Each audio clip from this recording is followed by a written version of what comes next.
Bien. Quiero hacer la enseñanza cortita para no estar tanto tiempo parado aquí. Voy a hacer todo lo posible. ¿Va?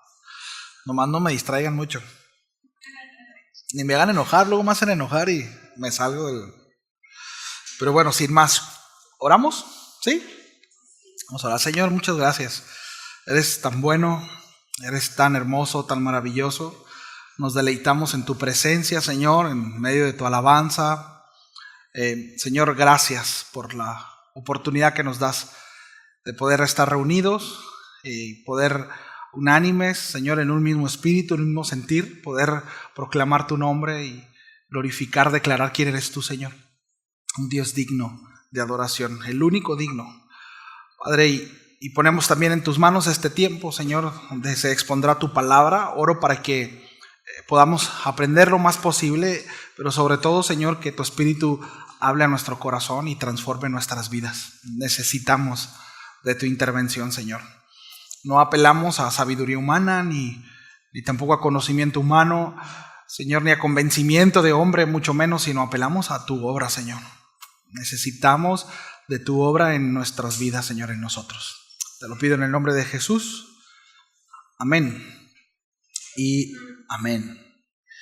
Bien, voy a retomar a manera de introducción un poco de la conclusión de la semana pasada. Ya ves que no me dieron chance de terminar. Entonces, a manera, ahora sí que muy rápido, vimos cómo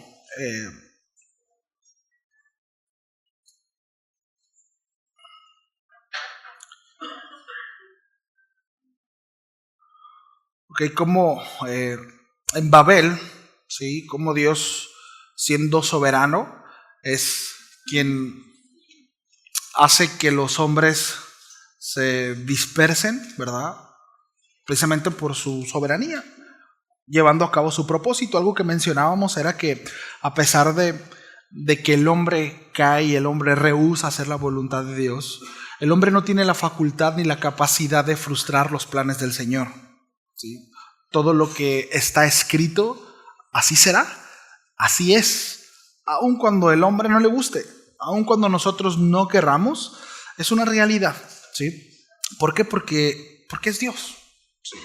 Y por cuanto es Dios, bueno, todo lo puede, todo lo sabe, ¿sí? Y dice el salmista que Dios lo que quiere lo tiene, ¿verdad? ¿Por qué? De nuevo, porque es Dios, ¿sí? Entonces, aun cuando el hombre rehúsa obedecer su voluntad, por voluntad de Dios, por su providencia, bueno, el hombre es disperso, ¿verdad? Ahora, aquí hay un contraste de Hechos capítulo 2 y lo que vimos acerca de Babel, y es precisamente, ¿no?, un contraste de Abel y Pentecostés, ¿no? En este caso, en Hechos 2, vemos cómo las lenguas se unen en Cristo, ¿verdad?, para un propósito de parte del Señor. Pero acá en Babel las lenguas se dispersan a causa del orgullo, ¿no? Entonces, a veces Dios permite confusiones en nuestras vidas precisamente para redirigirnos a su propósito, ¿sí? Y muchas veces lo que vemos como caos, la realidad es que detrás hay un propósito sumamente eterno, ¿verdad? Y que va por encima de lo que nosotros podemos comprender, ¿sí? Y terminando el capítulo 11, ¿sí?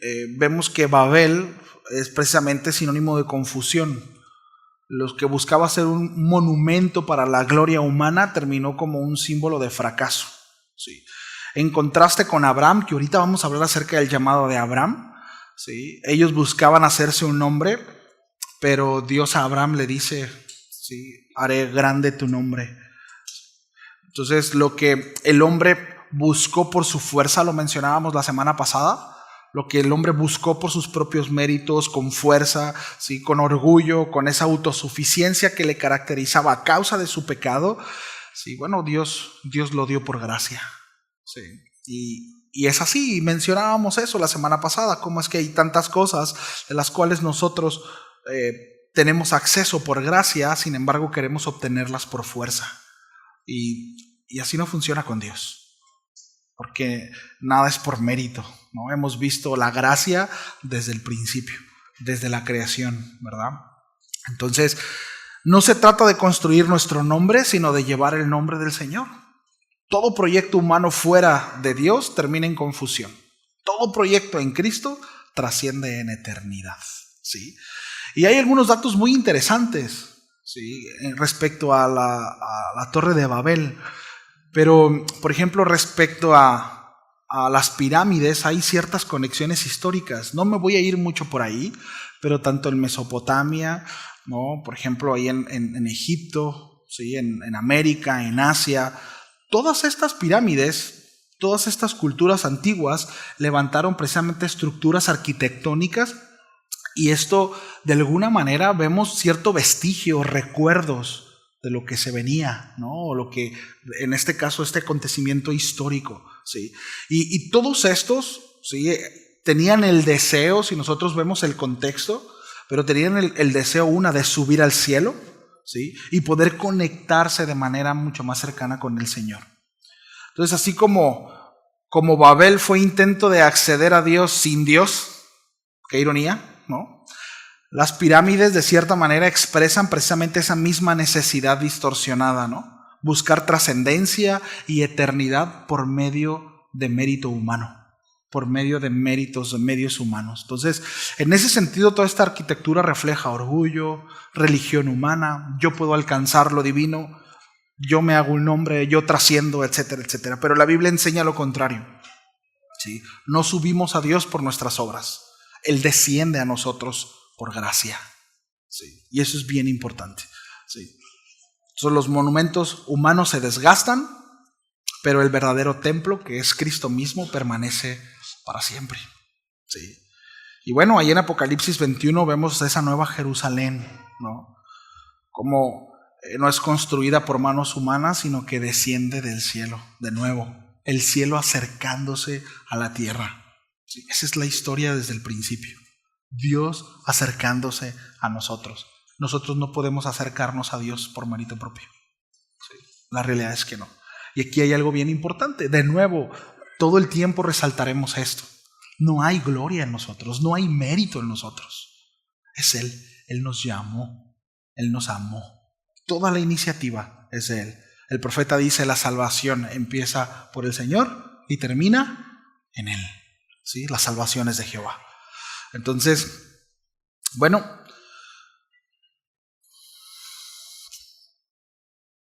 desgraciadamente, ¿verdad?, hoy en día seguimos construyendo torres de Babel, ¿no?, en el mundo. Naciones que confían en su propio poder militar, sistemas económicos que exaltan el éxito sin justicia, personas que buscan fama y nombre, olvidando precisamente que Él es quien da todo lo necesario para la verdadera trascendencia, y hablando acerca del eterno. Entonces, ahora vamos a entrar al final ahí del capítulo 11, del versículo 27 al 32, ¿sí? Y vamos a ver también el capítulo 12 del 1 al 9, y nos vamos a enfocar en el llamamiento de Dios de Génesis.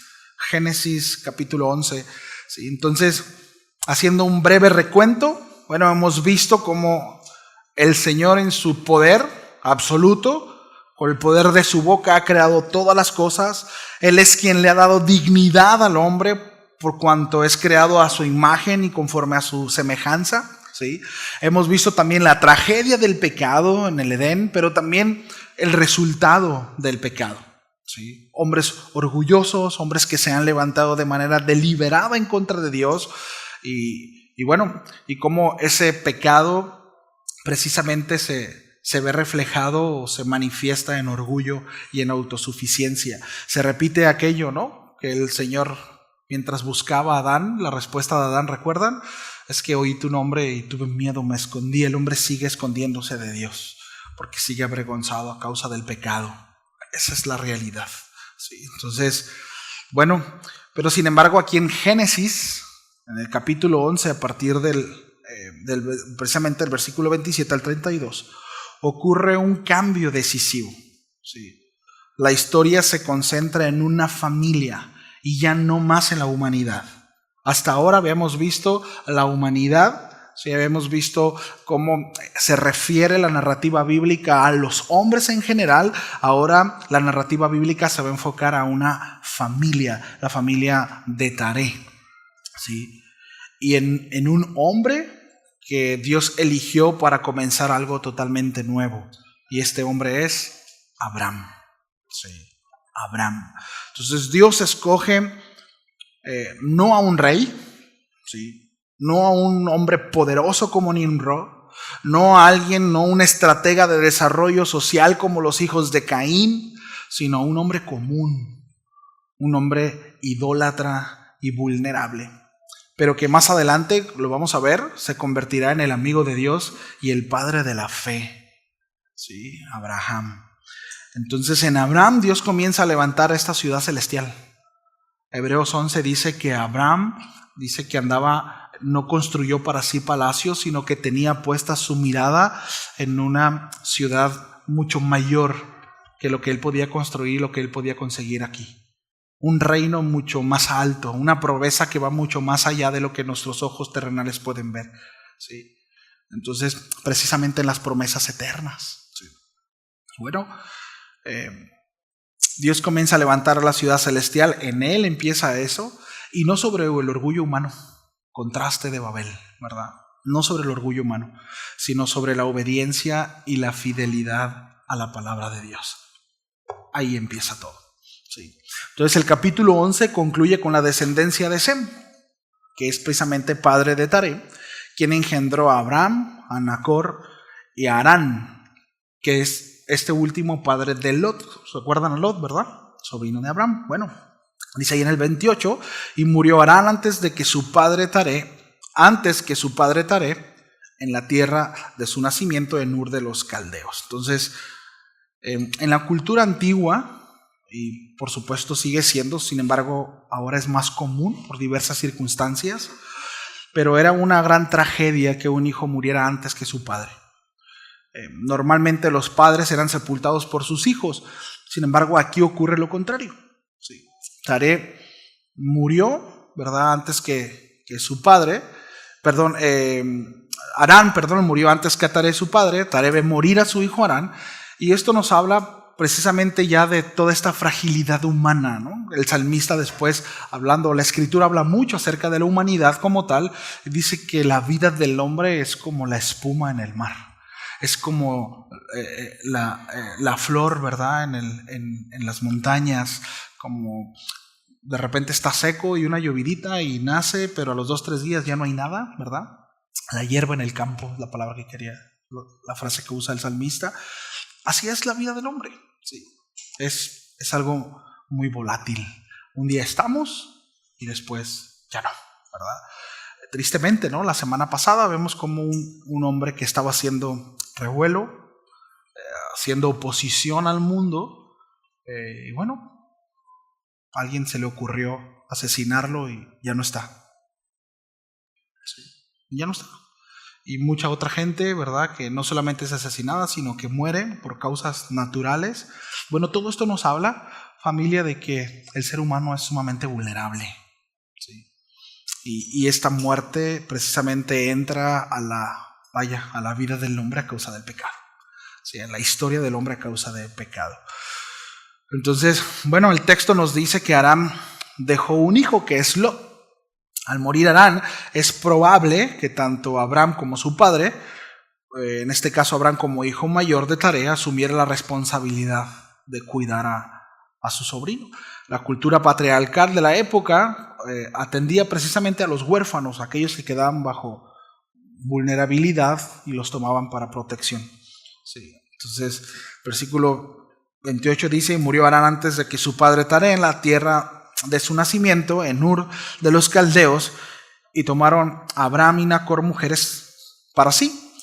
El nombre de la mujer de Abraham era Sarai, y el nombre de la mujer de Nacor, Milca, hija de Harán, padre de Milca y de Isca. Mas Sarai era estéril y no tenía hijo. Y tomó Taré a Abraham, su hijo, y a Lot, hijo de Harán, hijo de su hijo, y a Sarai su nuera, mujer de Abraham, su hijo, y salió con ellos de Ur de los Caldeos para ir a la tierra de Canaán. Y vinieron hasta Harán y se quedaron ahí, y fueron los días de Taré 205 años, y murió Taré en Harán. Sí.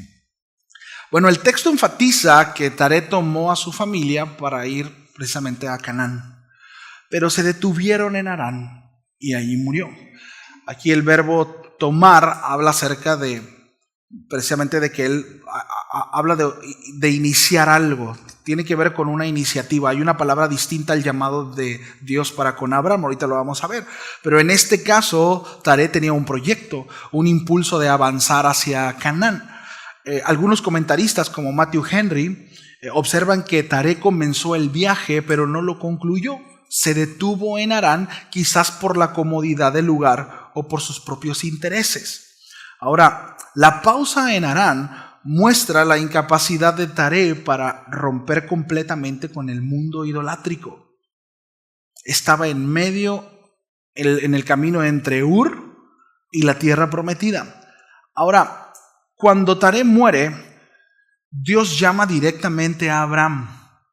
Es decir, la muerte de Taré fue un medio provincial de parte de Dios. Es decir, Dios en su soberanía removió el obstáculo para que Abraham siguiera adelante. Y aquí hay una interesante reflexión. Es decir, muchos comienzan el camino de la fe con entusiasmo, pero se detienen en su propio Harán. Sí. Y pueden ser comodidades, negocios, relaciones. ¿Se acuerdan la parábola del sembrador? Y como la semilla cae en diferentes tipos de tierra, ¿sí? Bueno, siempre ha existido eso, ¿no? Al final nunca se llega a la plenitud del propósito de Dios. Bueno, hay quienes quedan en el camino. Y es importante que nosotros nos preguntemos constantemente si estamos detenidos y por qué estamos detenidos. Sí. Si estamos avanzando o no estamos avanzando. A lo mejor está avanzando poquito, pero está avanzando, eso es bueno. Pero si está detenido, pregúntese por qué. ¿Cuál es la motivación? Y cuando me refiero a detener, hablo de todos los aspectos de la vida. Crecimiento espiritual, crecimiento en el carácter, en nuestras relaciones. Sí. Es decir, si estas son cada vez más profundas o seguimos siendo hombres y mujeres superficiales. Y lo digo en todo el sentido de la palabra. Sí. Porque la realidad es que Dios siempre nos llevará a crecer. Sí. En todo sentido. Sí. No me puedo detener acá, ¿no? Pero es importante, ¿no? Entonces, ahora, ¿por qué relaciono el camino de Taré con un peregrinar divino? Porque a lo mejor dirá, bueno, pero el papá de Abraham, ¿qué tiene que ver? Porque hasta aquí, en la narrativa bíblica, no vemos aún una relación entre Dios y ellos. ¿Lo vemos? Simplemente se está hablando acerca de la genealogía y de la decisión que tomó el padre de Abraham para ir a la tierra de Canaán. Pero es bien interesante, porque yo estoy convencido que Abraham había compartido con su padre el llamado de Dios. Y ahorita vamos a ver cómo esto se va a revelar. Sí. Aunque Taré no llegó a Canaán, de nuevo, su movimiento preparó el camino para que Abraham lo hiciera. Es decir, la providencia de Dios estaba trabajando incluso en la intención incompleta de un hombre que aún servía a dioses extraños. La transición de Ur a Canaán nos habla de que Dios empieza a mover las piezas de la historia antes de revelar su plan incluso a Abraham. Sí. Y aquí hay algo interesante, porque más adelante nos vamos a topar con un comentario, un pensamiento de parte de Dios diciendo, ¿cómo le voy a ocultar esto a mi amigo Abraham? Sin embargo, acá, aún Abraham no se hacía llamar amigo de Dios. Sí. Y después va a ser relevante este comentario. Sí. Pero esto nos recuerda de alguna manera que Dios puede usar incluso los pasos incompletos de otros para acercarnos a su voluntad. ¿A qué me refiero con esto? Yo creo que algunos de ustedes están acá, quizás por algún amigo, algún hermano, algún familiar, que en algún momento les habló del Señor, ¿sí? Y ustedes abrazaron el evangelio y se empezaron a congregar y continuaron. Y ese que un día les predicó, ya ni siquiera se congrega. Se quedó en el camino. Sí. No sé si les ha pasado, hay alguien aquí, pero conozco muchos casos, ¿no? La persona que me predicó, la persona que me habló, que me estuvo discipulando, tristemente se apartó del Señor, regresó al mundo y hoy en día pues, sigue allá, ¿no? Con la esperanza de que un día vuelva a caminar en relación con el Señor. Pero pasa. Y como Dios, y esto es bien interesante porque Dios al final es Dios y usa a quien quiere, como lo hemos dicho y lo voy a decir una y otra vez, pero al final Dios cumple su propósito a través de nosotros y a pesar de nosotros. Sí. Esa es una realidad, porque es Dios. Sí. Entonces, bueno, vemos en el caso, ¿no?, de un hombre idólatra usado por Dios para encaminar los pasos del que sería el padre de la fe. Sí. El apóstol Pablo le dice a los romanos que irrevocables son los dones y el llamamiento de Dios. Dios no abandona su plan aunque los hombres fallen. No sé usted, pero a mí eso me da mucha seguridad en Dios. Porque eso habla acerca de que es un Dios digno de confianza. Sí. No es un Dios que un día va a cambiar de planes. No es como que un día Dios va a decir, no, sabes que siempre no. Como suele suceder con nosotros, ¿no? Empezamos con todo, ¿verdad? Y vamos a conquistar el mundo, pero a las 2-3 semanas, y estoy siendo generoso, pues ya como que no se nos antoja tanto conquistar el mundo, ¿no? Somos muy fluctuantes, ¿no? Nuestra manera de pensar cambia, porque vamos aprendiendo. Y hay cosas, son cambios que son para bien, ¿verdad? Yo en algún momento de mi vida quise irme a Estados Unidos a raparme y tatuarme todo el cuerpo porque quería ser cholo, ¿verdad? Gracias a Dios ya no quiero ser esa persona. Sí, la película de Sangre por Sangre me hizo mucho daño. Entonces queríamos ser Miklo, ¿verdad? Queríamos ser Paco, queríamos... Influencia cuando eres un adolescente y estás buscando identidad. Vas creciendo y te vas dando cuenta que lo que un día tú anhelaste o quisiste, pues realmente no es tan conveniente, ¿verdad? Pero Dios, que tiene el conocimiento absoluto, que no cambia, que es inmutable, ¿sí?, Él permanece para siempre. Y sus planes, sus pensamientos y sus propósitos son los mismos. Él es eterno. El mismo ayer, hoy y siempre. Por tanto, es un Dios digno de confianza. Podemos descansar en Él y saber que sus promesas son sí y amén. ¿Sí? Qué bendición, ¿verdad? Entonces, Dios no abandona su plan, aun cuando los hombres fallen. Si Él nos llamó, Él nos sostendrá hasta llevarnos a cumplir nuestro propósito. Yo lo creo y me aferro a esa verdad. ¿Sí? Entonces, bueno, dice el versículo 1 ya en el capítulo 12. Pero Jehová, esto es bien interesante, pero Jehová había dicho a Abraham.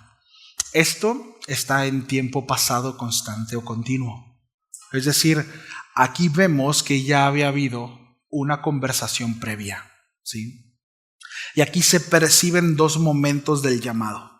La primera llamada en Ur de los Caldeos, también llamada como Mesopotamia. ¿Cómo confirmamos esto? Bueno, en Hechos capítulo 7, en el versículo 2 y 3, Esteban dice lo siguiente: el Dios de la gloria apareció a nuestro padre Abraham estando en Mesopotamia, en Ur, antes de que morase en Harán. Sí. Esto muestra que Dios habló a Abraham antes de que llegaran a Harán. Sí. En la misma tierra de los caldeos. Y seguramente Abraham habló a su padre y ese fue el motivo de la salida de su tierra de Ur. Entonces, Génesis 12:1 se puede entender como un recordatorio, una reiteración de lo que Dios ya le había dicho en Ur a Abraham. Es decir, Dios había hablado a Abraham y éste obedeció a medias. ¿Sí? Ahorita lo vamos a ver. Sí salió, pero se quedó en Harán con Taré. ¿Sí? Y bueno, hasta que murió su padre, Dios vuelve a hablar con él precisamente para llevarlo hasta Canaán. ¿Sí? Entonces el llamado de Dios fue deja. ¿Sí? De hecho hay 3 mandamientos, hay 3 ordenanzas, ahorita lo vamos a ver. Pero fue deja. Y Abraham no dejó, Abraham se llevó. Le dijo a su papá, ¿cómo ves que Dios nos está diciendo que nos movamos? ¿Cómo ves, papá? Pues que se me mostró el Dios de la gloria, el único Dios verdadero, y me dice que nos tenemos que ir todos. Dios no le dijo eso. Ese no había sido el llamado para Abraham. Pero a veces nos da frío, ¿no? Nos da miedo y hacemos bolita, ¿no? Que Dios quiere que vayamos a hacer esto, pastor. ¿Que vayamos? ¿O que vayas? No, pastor, pues que Dios me dice que la iglesia tiene que hacer esto. ¿No será que Dios te está llamando a ti? ¿No? Entonces, es importante, ¿no? En ese sentido, poder ser diligentes en el llamado que Dios tiene para cada uno de nosotros, porque ciertamente hay un llamado colectivo, hay un llamado para la iglesia, hay un llamado para la familia, pero hay llamados muy específicos. Y bueno, eso solamente usted y el Señor, ¿sí? No me venga a preguntar, pastor, ¿y qué es lo que Dios tiene? Pues pregúntele usted al Señor, ¿verdad? Ya si Dios me dice, pues ahí le platico. Pero mientras no, es responsabilidad de usted ser diligente y atender el llamado que Dios le está haciendo a su vida, ¿sí? Entonces, muchas veces escuchamos a Dios, pero la realidad es que obedecemos a medias. Miren, a veces pedimos tanto escuchar la voz de Dios y la pregunta es ¿para qué? ¿Para qué quieres escuchar la voz de Dios? Es decir, ¿vas a obedecer la voz de Dios? Porque a veces no estamos dispuestos. Y sí, Señor, háblame. Y Dios dice, ya te hablé, haz esto. Señor, háblame, haz esto. No, Señor, háblame. Ya sabes lo que tienes que hacer. Deja esto, toma esto, cambia esto. Pero la realidad es que no siempre la voluntad de Dios se alinea con nuestra voluntad. Y ese es un problema. Porque nadie tiene conflicto con Dios, como ya lo hemos dicho antes, hasta que éste no pretende sentarse en el trono de nuestro corazón. Ahí rechinan los dientes.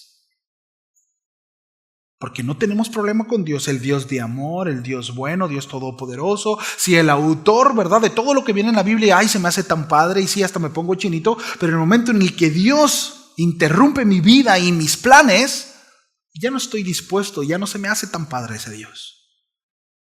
Ya no. Y son cosas en las que debemos de reflexionar. Sí. Y esto es importante, familia, para aquellos que nos decimos salvos. Dios no puede ser nuestro Salvador si no es nuestro Señor. Si no es tu Señor, por tanto no es tu Salvador. ¿Se entiende? ¿Sí? Y no es como que, sí es mi Señor, implica gobierno. Él manda. ¿Sí? Entonces, bueno,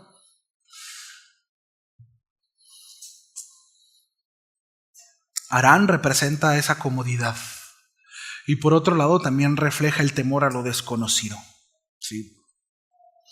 Pero Dios, el Dios de la gloria, en este caso con Abraham, no lo desechó, no dijo, no entiendes. No se rindió, sino Él vuelve a hablarle a Abraham. ¿Y cuántas veces no hace lo mismo con nosotros? Él vuelve a hablarnos. Ahí donde nos detenemos, ahí donde estamos cómodos, ahí donde otra vez nos caemos en ese letargo, ¿verdad?, espiritual, donde nos acomodamos, en donde ya no seguimos adelante y Dios llega otra vez, nos dice, hey, ¿qué onda contigo? ¿Qué pasó? ¿Qué estás haciendo aquí? Yo no te llamé para que estés aquí. Hay un propósito. Y nos recuerda el llamado así para con Abraham. Recordó su llamado, su gracia. De nuevo, no depende de nuestra perfección, sino de su fidelidad. Por eso es gracia. Por eso es gracia, ¿sí? Así el llamado de Abraham nos enseña que la fe no siempre comienza con pasos firmes. No sé si para usted la vida de Abraham le da esperanza. A mí sí. ¿Sí? O sea, Abraham nos enseña que la fe no siempre se comienza con pasos firmes. Pero sí se afirma la fe en el proceso. El asunto es que tengamos 85 años en la iglesia y sigamos todavía con esa esperanza, ¿verdad? Bueno, pues es que pues si Abraham aprendió, pero tienes 85 años, ¿no? Todavía te cuesta perdonar. no has soltado, no pides perdón, ¿no? Cosas tan... Sí. Sigues echando mentiras, ¿no? Sigues de flojo, floja, etcétera, etcétera. Sí. No le digo por nadie, así nomás al azar tiré. O sea, no. Pero bueno, Dios es paciente para con nosotros, ¿verdad? Dios es paciente para llevarnos a la obediencia plena y hay un proceso para eso y fue el caso de Abraham. De entrada aquí estamos viendo, repito, que Abraham aún está muy lejos de ser ese padre de la fe, el cual menciona la Escritura. Hay un camino por recorrer. Sí. Josué dice lo siguiente: así dice Jehová, Dios de Israel, vuestros padres habitaron antiguamente al otro lado del río, esto es Taré, padre de Abraham y de Nacor, y servían a dioses extraños. ¿Quién era Abraham antes de ser llamado por Dios? Era un hacedor de ídolos. Sí. Antes de ser llamado por Dios, Abraham no era diferente a los demás pueblos. Habitaba en Ur de los Caldeos, que era un centro urbano y comercial de Mesopotamia, próspero precisamente porque ellos eran hacedores de ídolos y había mucho comercio ahí. Ahora, según fuentes históricas, Ur tenía templos dedicados al dios Luna, que es Nar o Sin, también llamado, a Ishtar, la diosa de la fertilidad, y a los terafim. Esta palabra terafim nosotros la encontramos en Génesis capítulo 31. Ahí en su casa, quien haga su tarea lo puede ver. Pero es cuando Jacob huye de la casa de Labán, ¿recuerdan?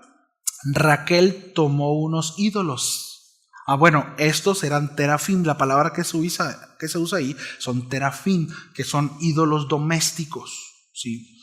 Y estos eran de su padre, y dice que los escondió. Bueno, estos terafim, con M, no son ni serafines, ¿no? Son con T y con el final M, ¿sí? Pero estos terafines eran considerados amuletos familiares que representaban protección, herencia, y fertilidad, ¿sí? ¿Recuerdan que Raquel no podía tener hijos? ¿Sí? Bueno, cobra algo de sentido, ¿verdad? Y en este caso, como ella estaba saliendo de su casa, ¿sí? Pues no sabía para dónde iba, pues se llevó su seguridad, ¿no? Tengo que sentirme seguro y me llevo mi muletita, ¿verdad? Siempre, a Dios le encanta tumbarnos las muletas. Entonces, bueno, el hecho de que Raquel los robara muestra pues que había todavía muy arraigada la idolatría en la familia de Abraham, porque ella viene de la descendencia de Abraham. Sí.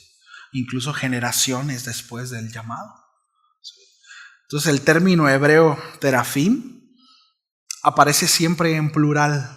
¿Sí? En la tradición rabínica se describe como cosas vergonzosas. Sí. Ahora, respecto a Abraham, ojo con esto, tradición hebrea, no está en la Biblia. Tradición judía, ¿sí? La tradición judía narra que Taré fabricaba estos ídolos y que Abraham, cuando era joven, destruyó con un palo todos estos ídolos y le dejó esta vara al ídolo más grande. Cuando su padre le reclamó, Abraham le respondió: escucha lo que estás diciendo, padre. ¿Cómo puede un ídolo de piedra pelear?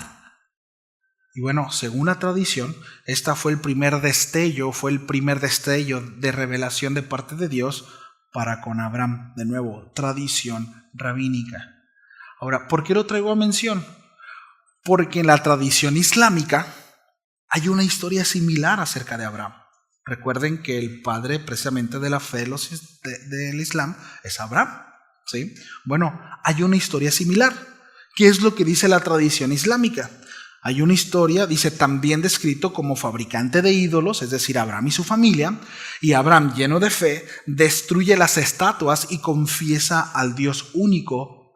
Nada más que en esta historia dice que fue llevado a un horno de fuego y Dios lo libró ahí. Sí. De nuevo, tradición islámica, ¿sí? Son tradiciones, pero es curioso que son historias muy similares. Quizás hay algo ahí, ¿verdad? El asunto es esto, familia.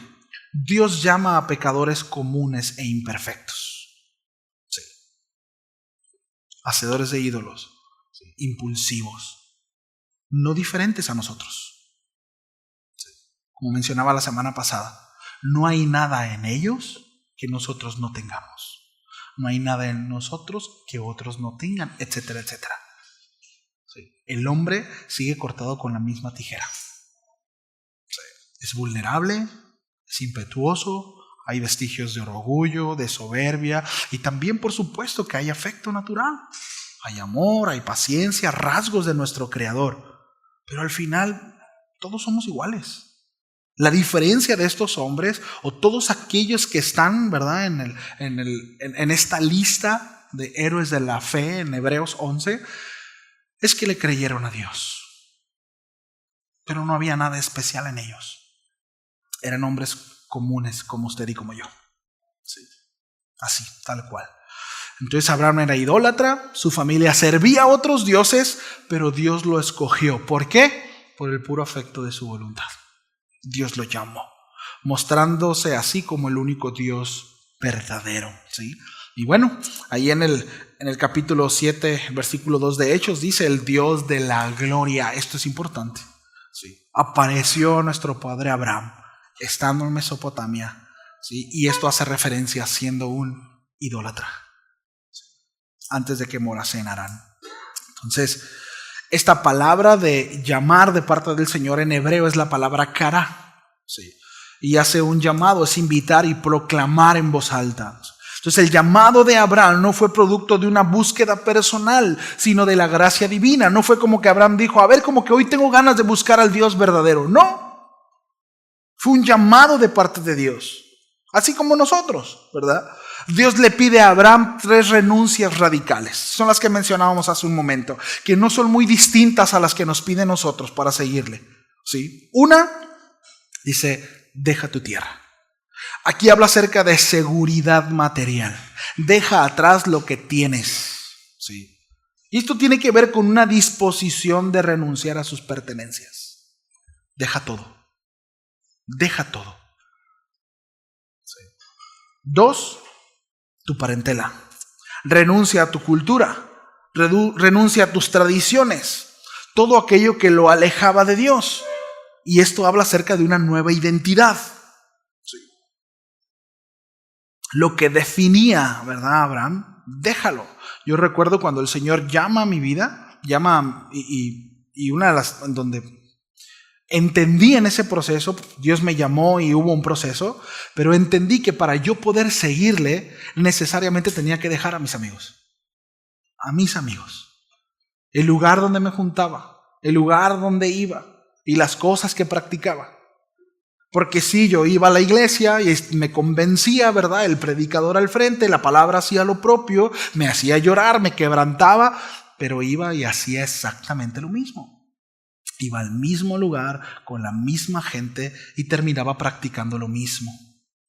Era imposible que mi vida diera fruto o que yo pudiese cambiar si mis prácticas eran exactamente las mismas. Tuve que resolucionar en mi corazón para tomar decisiones distintas. Es decir, ser congruente con el mensaje que digo que estoy aceptando. Y ese es el problema de muchos, familia, que decimos sí al predicador, decimos sí a la palabra. Muchas veces nos emocionamos, lloramos, nos quebrantamos y está bien, qué bueno, pero salimos y seguimos tomando las mismas decisiones. Y ahora sí que como dijera aquella salmista, ¿verdad? Y tropecé de nuevo con la misma piedra. Y no salgo de donde mismo, y no avanzo, y no avanzo, y no avanzo. Y eso es precisamente porque no he resolucionado en mi corazón las cosas que tengo que hacer. Es lamentable entrar a la iglesia y salir igual que como entramos. Se escucha rudo lo que voy a decir, pero mejor es que no hubieses conocido. Entiéndase esto. El asunto no es recolectar información. El asunto no es sorprendernos con Dios y su palabra. El asunto es que nuestra vida se ve afectada, porque rendiremos cuentas. Sí. Deja tu tierra, tu parentela y la casa de tu padre. Es decir, renuncia a tu herencia, a tu comodidad. ¿Qué es lo que está diciendo el Señor? Necesito que estés dispuesto a dejarlo todo para que entonces puedas cumplir el propósito que yo tengo para ti. No es diferente al llamado para nuestras vidas. Dios no lo está llevando, familia, al matadero.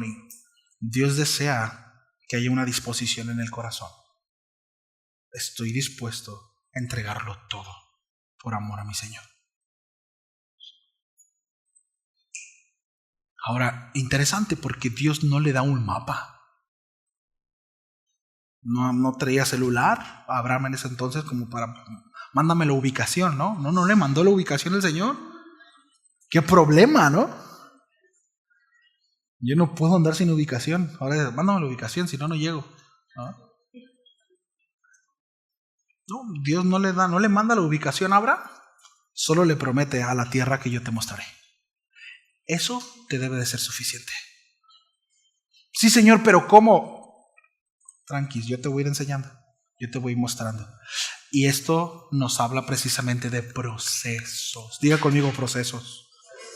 No nos gustan los procesos. No nos gustan los procesos. Si yo siempre buscaré en mi naturaleza, le puse aquí que usted, pero me voy a poner yo también, ¿no? Siempre buscaré en mi naturaleza, sí, luego se agüitan pues. Y porque también me pasa. Pero siempre buscaré en mi naturaleza acortar los tiempos y los procesos. Buscar lo más fácil, ¿sí o no? Si puedo conseguir lo mismo en menos tiempo, y es parte de la filosofía en la que vivimos. Bueno, con Dios no es así. Con Dios no es así. ¿Cuántos saben que los tesoros más valiosos en el mundo son los tesoros más rebuscados y más escondidos? Si está así, no vale. Algo que se encuentra con facilidad no tiene valor. Ojo con esto, señoritas. Algo fácil no tiene valor.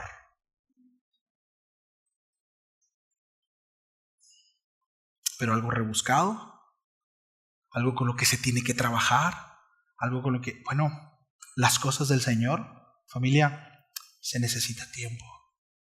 Necesitamos pasar tiempo con la Escritura, en la presencia de Dios. Necesitamos estudiar, necesitamos rebuscar. No se quede con lo que está diciendo el pastor, no se quede con lo que dice Bogdan, no se quede con lo que predican al frente, no se quede con eso. Necesitan pasar tiempo con el Señor.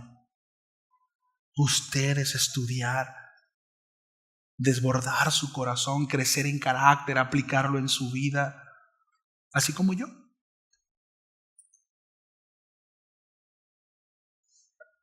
Las bendiciones, estas que son eternas, sumamente valiosas, bueno, implica tiempo. Implica tiempo. Sí. Entonces, Dios le dice a la tierra que yo te mostraré. Es suficiente con lo que yo te digo, ¿no? Ahora, bueno, vemos que fue a Taré, ¿no? Y quien tomó la iniciativa fue su papá Taré quien tomó la iniciativa de salir de Ur, pero se detuvo ahí en Harán, donde murió. Entonces Abraham vemos que obedeció, pero de manera incompleta, ¿sí? Parcial. Y no fue hasta que murió su padre, la Biblia no dice exactamente cuánto tiempo estuvieron ahí, pero no fue hasta que murió su padre que Dios le volvió a hablar de nuevo y esta vez le dijo: Abraham, vámonos, ¿verdad? Bueno, era necesario. Muchas veces es necesario, y esto está fuerte, pero es una realidad. Pero muchas veces Dios nos quita, ¿sí?, todo aquello que nos pueda estorbar para que nosotros obedezcamos a Dios. Y esto quizá pueda ser la vida de un ser querido. Puede ser trabajo, estabilidad económica, lo necesario, pero no es más que por su bondad. Quizás no lo entendemos humanamente, pero necesitamos elevar nuestro pensamiento precisamente a los pensamientos de Dios que son eternos. Sí. Muchas veces decimos que hemos obedecido a Dios, pero la realidad es que lo hemos hecho a medias. Y ya hemos hablado acerca de eso. Sí. O sea, no hay tal cosa como obedecer a medias. Es obedezco o no obedezco. Lo hago o no lo hago. Es como cuando nosotros le decimos a nuestros hijos, ¿no? Por favor, limpia tu recámara, ¿sí? Y llegamos, ¿verdad? Y está la cama así toda extendida y ciertamente no están los zapatos tirados, pero hay ropa. Oye, que no, pero levanté los zapatos. Pero es que yo no te dije que levantaras los zapatos, yo te dije que limpiaras tu cuarto. Sí hiciste algo, pero no obedeciste el mandamiento. Bueno, a veces como que nos las queremos aventar así con Dios, ¿verdad? Sí, Señor, sí voy a obedecer y hago parte de lo que Dios demanda. Bueno, es desobediencia, no nos engañemos, ¿sí? Es desobediencia. Ayer Víctor, mi hermano, me compartió una reflexión que se me hizo muy interesante y vi bien usarlo para esta parte de la enseñanza, ¿no? Pero se los voy a leer. De hecho, era un video y lo transcribí. Él decía lo siguiente, este joven, era un video y decía: el faraón del tiempo del Éxodo no era tan malo como lo pintan. A mí me parece un hombre razonable, incluso un hombre de negocios. Moisés le pide que deje ir a toda una nación, con niños, ancianos y hasta el ganado. ¿Y qué es lo que hace el faraón? Negocia. Sí. No se opone del todo, simplemente propone condiciones. Primero dice: está bien, pueden hacer sacrificios, pero háganlos aquí en Egipto. ¿Se acuerdan que Dios le había dicho: deja que mi pueblo vaya y adore en el desierto? No, mira, sí les voy a dejar que adoren, hagan sacrificios, pero aquí. Sí. Luego dice: está bien, váyanse, pero no muy lejos. Después dice: muy bien, que se vayan, pero solo los adultos. Sí. Y por último dice: todos pueden ir, pero dejen el ganado. Sí. Ahora, esta persona hace una pregunta. ¿Tú notas un patrón? Él no dice no. Él no dice no. Solo dice: no del todo. No del todo. Y si lo piensas, el mundo hace exactamente lo mismo contigo. ¿Quieres seguir a Cristo? Bien, pero no te lo tomes tan en serio. Sírvelo, pero no renuncies a todo. Ve a la iglesia, pero no cambies tus hábitos. Cree en Dios, pero que no se te note mucho. ¿Sí ves? Obediencia parcial. No, a mí sí me gusta eso, pero tampoco como que hacerme fanático, ¿no?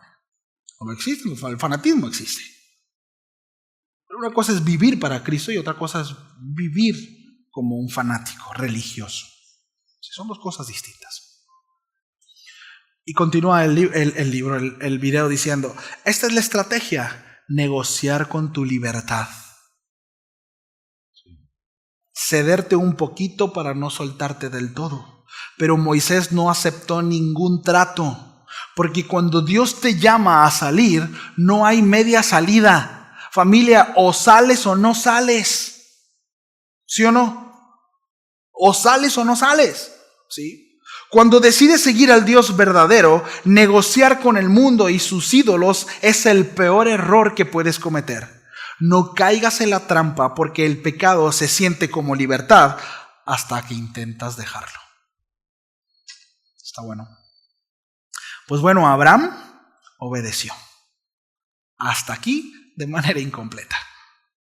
No del todo. Sí. No fue hasta que murió su papá que Dios le habló de nuevo y esta vez Abraham obedeció. Sí. Entonces, en el Antiguo Oriente los dioses paganos pedían sacrificios, pero no ofrecían garantías. En cambio, el Dios de la Biblia llama con promesas. Dice ahí en el versículo 2: haré de ti una nación grande. Abraham y Sarai eran estériles, ¿recuerdan? Lo vemos ahí en el capítulo 11, en el versículo 30. Bueno, aquí vemos que la fe comienza cuando los recursos humanos terminan. No hay de dónde echar mano, pero yo digo que así será. Sí. Pablo, 2000 años de historia bíblica, dice de Abraham: él creyó en esperanza contra esperanza para llegar a ser padre de muchas gentes. Sí. Creyó lo imposible. La promesa de un hombre, ¿sí? Es decir, la confianza. Bueno, Dios le dice a este hombre: engrandeceré tu nombre. En Babel, de nuevo, los hombres quisieron hacerse un nombre. pero Dios los confundió. ¿Me ayudan con el piano? Todavía no termino, pero... Entonces aquí Dios promete darle a Abraham un nombre, ¿sí? Hoy 3 grandes religiones monoteístas precisamente reconocen a Abraham como su padre de la fe. ¿Sí? El judaísmo, el islam y el cristianismo. ¿Sí? Promesa de una bendición universal, serás de bendición. Serán benditas todas las familias de la tierra, dice Génesis 12:3.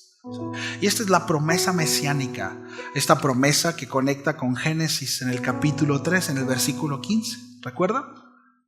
Y se reafirma también en Gálatas, 2000 años después. Gálatas 3:16, la descendencia de Cristo, dice el apóstol Pablo a todos aquellos que han abrazado la fe en Cristo Jesús. Sí. Entonces, cuando Dios nos llama familia, también nos promete. Nos pide que soltemos, pero nos da algo mejor. En primera instancia, ¿sí? Su presencia, su propósito y la bendición que trasciende generaciones. La fe no es un salto al vacío, es un salto a los brazos de Dios. ¿Sí? Y como ya hemos dicho en otras ocasiones, fe no es las ganas de que suceda algo. Eso no es fe. Tengo mucha fe de que voy a tener un carro del año y tengo mucha fe. Eso no es fe. Eso no es fe. Sí. Eso no es fe. Yo puedo desear algo. Sí. Orar creyendo mucho en mi deseo y estar convencido que Dios puede hacerlo. Pero si Dios no quiere hacerlo, ¿qué con eso? Es importante que por eso nuestra oración debe de estar conformada al corazón de Dios. La oración no tiene como propósito mover la agenda de Dios, sino ajustar nuestra agenda a la agenda de Dios. Y cuando más tiempo pasemos en oración, entonces nuestro corazón estará conformado al corazón de Dios. Y todo lo que pidamos en su nombre será concedido. ¿Por qué? Porque está hablando acerca de alguien que se relaciona con Dios. Santiago dice, ustedes oran y lo que piden no se les da. ¿Por qué? Porque piden mal. Piden para sí mismos, desde una naturaleza egoísta.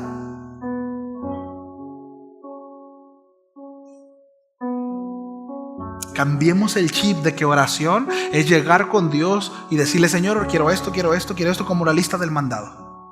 Dios no es el genio de la lámpara maravillosa. Él no es esclavo de nadie. Él es Dios. La oración tiene que ver con relación. Meditar su palabra. Y allí es donde podemos desbordar nuestro corazón y decirle, Señor, deseo esto. Si tan solo, Señor, tú hicieras esto, si está en ti, si tú quieres. Pero si no está bien, Señor. Porque quizás hay un proceso. De nuevo, diga conmigo, proceso.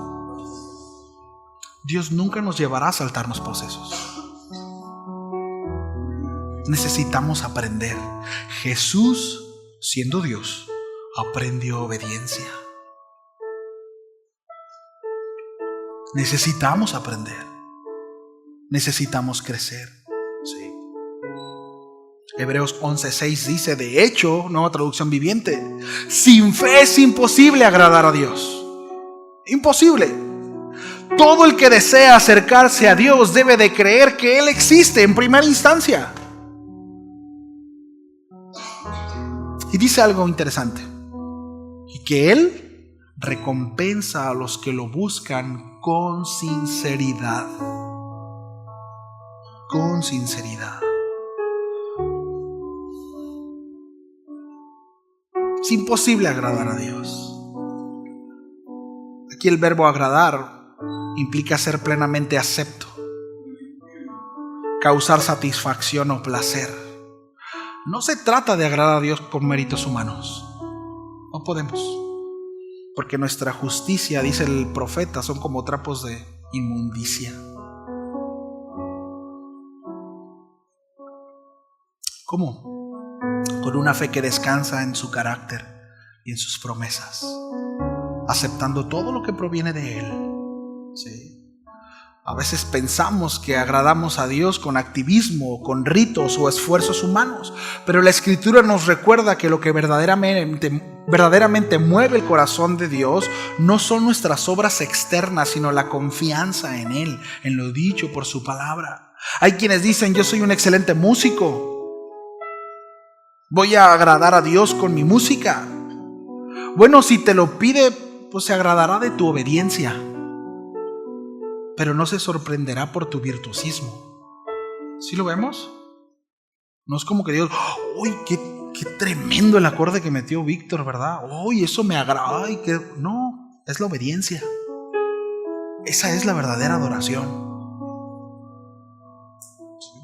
Y así en todo lo que hacemos. Qué bueno que eres bueno para algo. Sí. Y qué bueno que lo dispongas para Dios. Pero a Dios le interesa tu obediencia. Dios no acepta todo lo que pretendemos darle. ¿Sabías eso? Caín dio lo que quiso dar para lo que era bueno, pero no vio con agrado ni a Caín ni su ofrenda. Dios recibe lo que pide. Lo que pide. No es como que a mí se me ocurre hacer esto y entonces lo voy a hacer. No es así. No es así. Sí. Y hay muchos, sobre todo jóvenes, que buscan impresionar a Dios con su talento, con su esfuerzo, pero ignoran que Dios busca un corazón de adorador. Y eso no tiene que ver con música, tomando el mismo ejemplo de la música. No. Debemos de entender, familia, de nuevo, que nuestras virtudes no impresionan a Dios. Podemos ser esforzados, disciplinados, sacrificarnos y hacer obras que delante de los ojos pueden parecer grandes, pero eso no sorprende ni mueve el corazón de Dios. Pero un corazón contrito y humillado, un corazón sencillo, un corazón que reconoce su pecado y se sabe necesitado de Él, a ese Dios no lo puede despreciar. No le da la espalda, porque no puede negarse a sí mismo. Él es así. Él es así. ¿Sí? Entonces, lo que Dios busca no es una lista de méritos humanos, y lo vemos en Abraham. ¿Sí? No, sino corazones sencillos. Lo que dice el Salmo 51:17, ahí en casa lo leen. ¿No? La verdadera adoración no brota de nuestra autosuficiencia, sino de reconocer que no podemos y que necesitamos de aquel que lo puede todo, ¿verdad? No nos acerquemos a Dios diciendo: Señor, mira, aquí está esto para ti, mira, Señor. No, acércate diciendo: Señor, pues es lo que hay, pero está dispuesto. Aquí está. Si te place y si quieres, úsalo, Señor. Sí.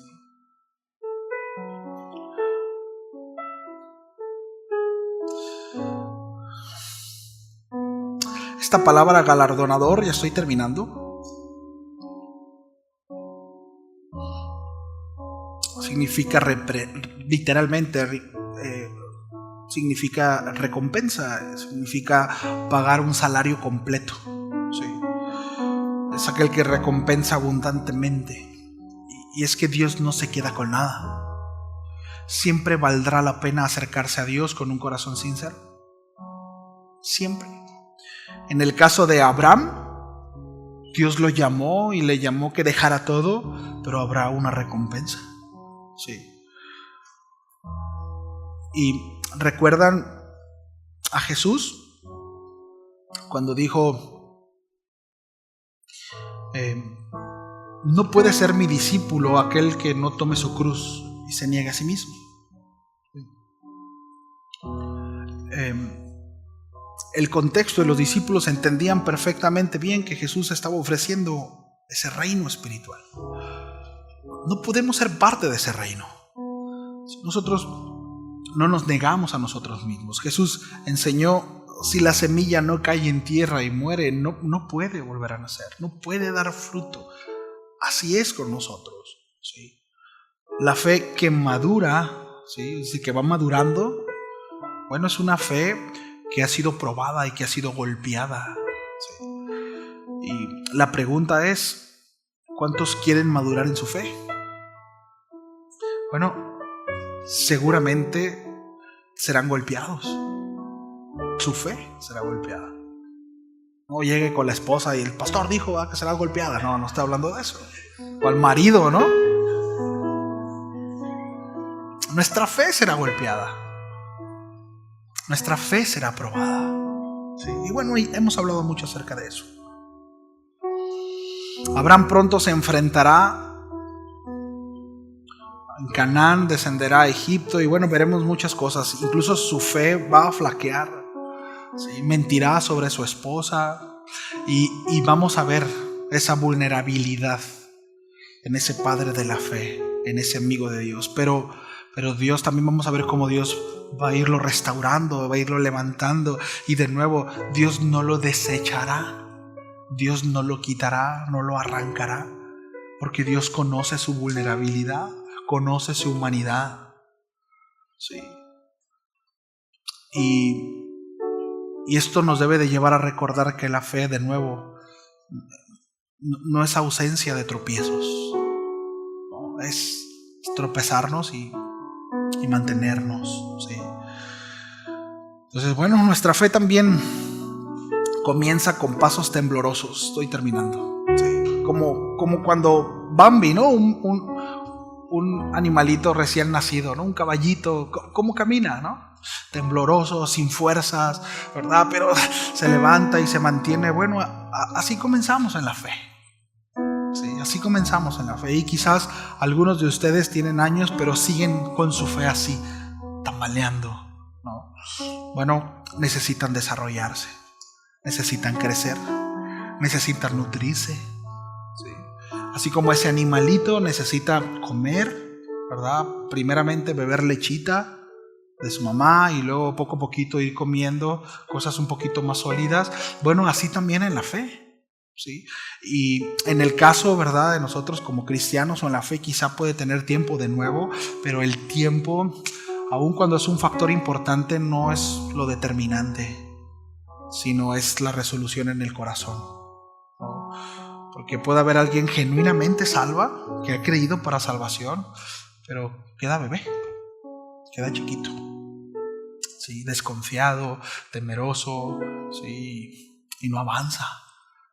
Y bueno, pues tendrá parte en el reino, pero seguramente no tendrá nada que ofrecerle al Señor cuando esté delante de su presencia. Y ese es todo un tema, ¿sí? Pero bueno, familia, pues lo dejamos aquí. Hay mucho que decir, pero tenemos tiempo, ¿sí? Le seguimos la semana que viene. ¿Va? Vamos a orar. Señor, muchas gracias. Gracias, Señor, porque tú nos enseñas a través de Abraham cómo es que tu propósito, Señor, y tu voluntad está por encima de nuestras debilidades y nuestras flaquezas. No hay superhombres, no hay esos grandes siervos, Señor, sino todos somos simples mortales, necesitados de ti, Señor. Necesitados de tu salvación, de tu redención, de tu vida. Necesitados de que tú, Señor, hagas la obra en nosotros para así ser transformados. Y que en nosotros haya esa sinceridad, Señor, esa sencillez de corazón para reconocer que te necesitamos y así mantenernos dependientes de ti, Señor. Reconocemos que una religión no puede salvarnos, un movimiento no puede salvarnos, la gente no puede salvarnos, los hombres no pueden salvarnos. Solo tú, Señor. Solo aquello que proviene de tu corazón. Por cuanto tú nos creaste, Señor, y nos creaste para ti, con un propósito. Señor, mientras estudiamos la palabra y vamos descubriendo lo que tú quieres para nosotros, Señor, mientras se va corriendo el velo, Señor, que haya respuesta en nosotros. Que no nos quedemos, Señor, como ayer o como hace años, sino que día a día vayamos creciendo y avanzando. Tus misericordias son nuevas cada mañana y eso es una esperanza, Señor, para el error, para el fracaso, pero también es una esperanza precisamente, Señor, para poder levantarnos y echar mano de tu gracia y tu misericordia. Tú no nos desechas, Señor, sino que persistes en nuestras vidas hasta cumplir tu propósito, hasta cumplir el llamamiento, Señor, en nosotros. Gracias, Señor. Gracias porque eres un Dios al cual podemos ir sabiendo que sus promesas siguen vigentes y que no desiste, Señor, de nosotros a pesar de cómo somos. Muchas gracias, Señor. Ayúdanos. Te lo pedimos todo esto en el nombre de Jesús. Amén. Amén. Bien, familia. Pues que Dios les bendiga, que tengan buen provecho y no salga corriendo. Platica un ratito. ¿Va?